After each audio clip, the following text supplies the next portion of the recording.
A Christmas Miracle in Silence. On Christmas Eve, as snow covers the world in a blanket of white, a family faces the harsh challenges of life. Job loss, debt, and lack of funds threaten to shatter their holiday dreams. But in their darkest hour, unexpected help arrives, reminding them of the value of love and unity.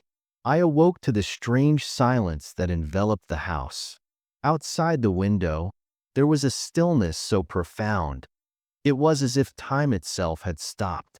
The night snow had softly covered the ground, and now it seemed as if the world was wrapped in a snow-white shroud, where every sound was extinguished before it could be born. Opening my eyes, I noticed that Jane's wife was already up. She was sitting by the window, clutching a mug of hot coffee, and staring intently into the distance, as if trying to see something invisible through the shroud of winter morning. The room was filled with the aroma of freshly baked gingersnaps that Jane had made for our little Charlie. The smell always brought back warm memories of my childhood, when every Christmas morning brought with it the anticipation of a miracle. But it was different now. The sad reality that had hit us last year had left a deep mark. Last Christmas was the beginning of a difficult period for our family. Job loss, mounting debts, lack of money for basic necessities, all slowly eroded our hopes. Every month became a struggle for survival, and we did our best to hide our worries from Charlie. He's only 6 years old, after all, and he still lives in a fairy tale world where Santa Claus brings presents to every child, no matter the circumstances. We tried to preserve for him the very magic of the holiday that we ourselves experienced as children. Jane cooked his favorite treats, decorated the house, and told stories of good wizards and New Year's miracles. But inside both of us lurked an anxiety that grew stronger every day. Sometimes I would catch my wife's gaze, full of sadness and fatigue, and realize that she felt the same as I did. Fear of a future that seemed so uncertain and gloomy.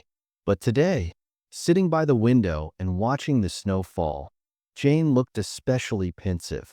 Her eyes were filled with tears, which she tried to hide from me.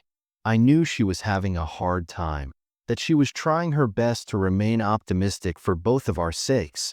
But sometimes that heaviness became unbearable. Tonight was the night before Christmas, and Charlie, as usual, was giddy with anticipation. All day long he ran around the house, bouncing with joy at the sight of the modest row of presents under the tree. Every now and then he would approach us to ask permission to open just one of them a little earlier, but we stood our ground. "Christmas presents are opened in the morning," Jane repeated with a strained smile, trying not to show her excitement. What tormented me, however, was the thought of how meager those presents were. A few cheap toys and a couple of books were all we could afford this year. The rest went to paying endless bills and buying the bare essentials. It pained me to realize that I hadn't been able to make this holiday what it should have been. As a father, I felt guilty in front of my family. I promised myself that I would do everything I could to make sure they never knew how hard the last few months had been. But I had seen how hard this Christmas had been for Jane, and I knew she understood the true state of affairs better than anyone else. Every time Charlie asked why he had fewer presents than the other kids, I felt my heart clench with pain. I made ridiculous excuses to try to divert his attention, but I could feel the lies sticking in my throat. I wanted this night to be special for him, but every moment reminded me of how much had slipped through my fingers. When evening came, we sat down at the table for our last dinner before the holiday. The atmosphere was tense, though no one said so out loud. Jane tried to keep the mood light, joking and laughing with Charlie, but I could see her eyes go blank sometimes when she thought no one was looking. I was tormented by a feeling of powerlessness, for I could not change the situation, could not bring back the days when things had been simpler and easier. In the evening, after a modest dinner, we settled down on the couch to watch a good old Christmas movie. Charlie, weary from the day's troubles and joys, fell fast asleep snuggled against his mother.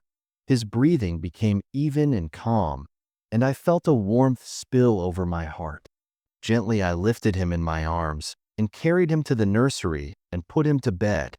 When I returned to the parlor, I found Jane sitting alone, staring at the flickering flames in the fireplace.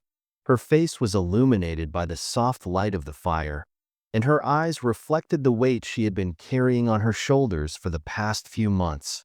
I sat down next to her, and for a while we just sat in silence, enjoying the warmth of the fireplace and each other. Finally, she broke the silence. "You know," her voice trembled slightly, "I think this year has been the hardest year of my life.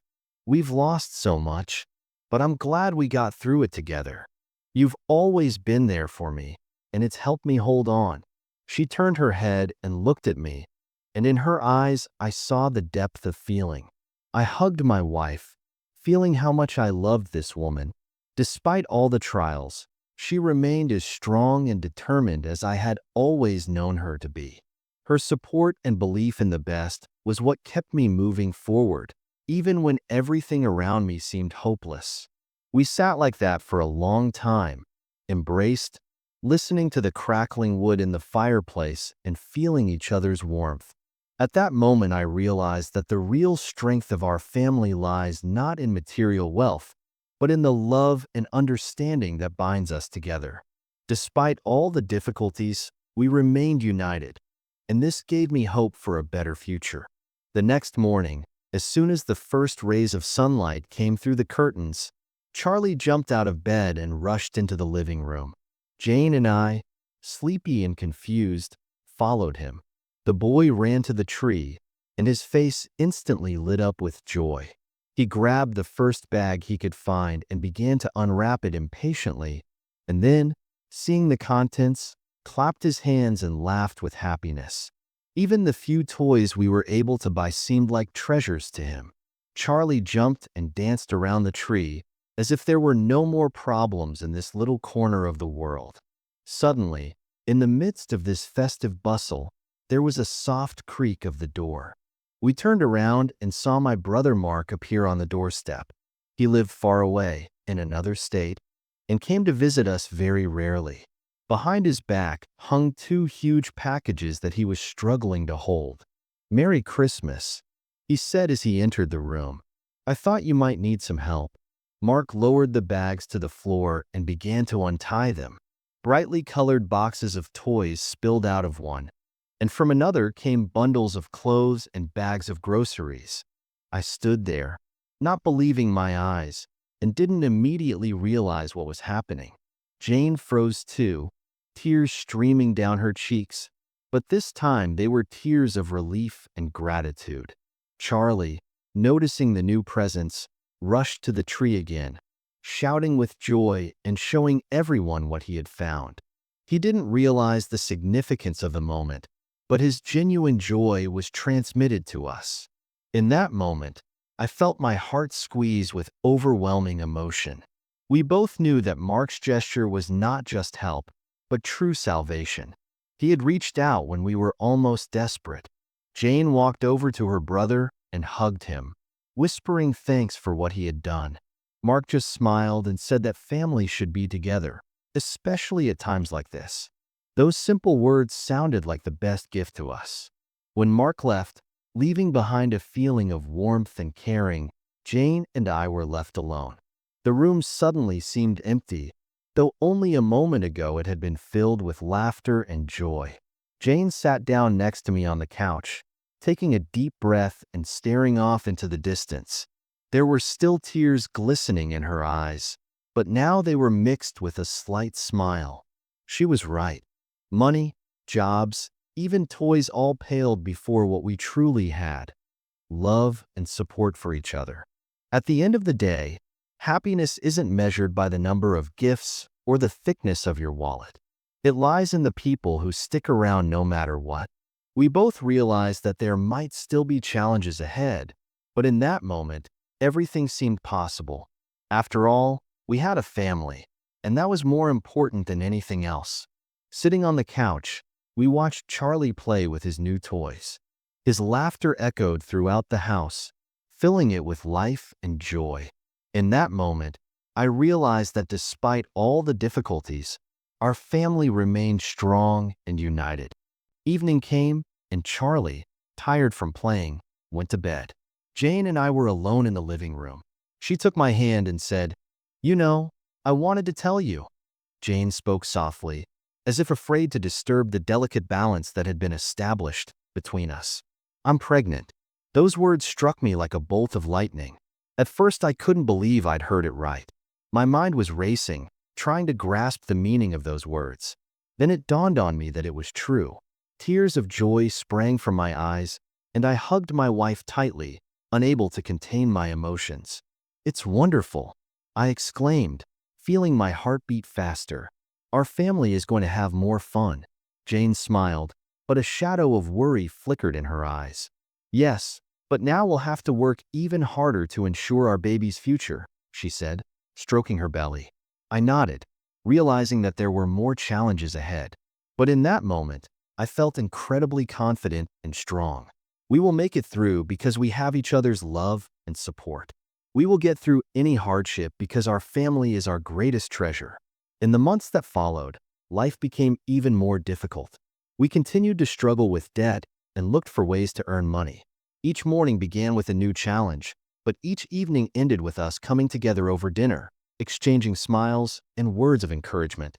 Seeing Charlie enjoy every little thing, seeing Jane try to stay optimistic despite her fatigue, I knew it was all worth it.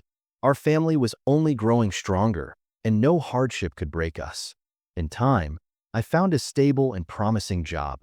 One evening as we sat down to dinner, Jane looked at me and said, "Remember how we used to say that happiness is not measured in money?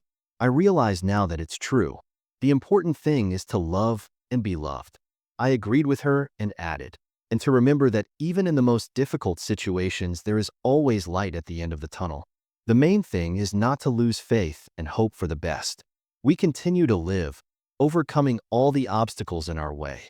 And although life can be difficult at times, we know that together we can cope with any challenge, because our love and support is the most valuable thing we have.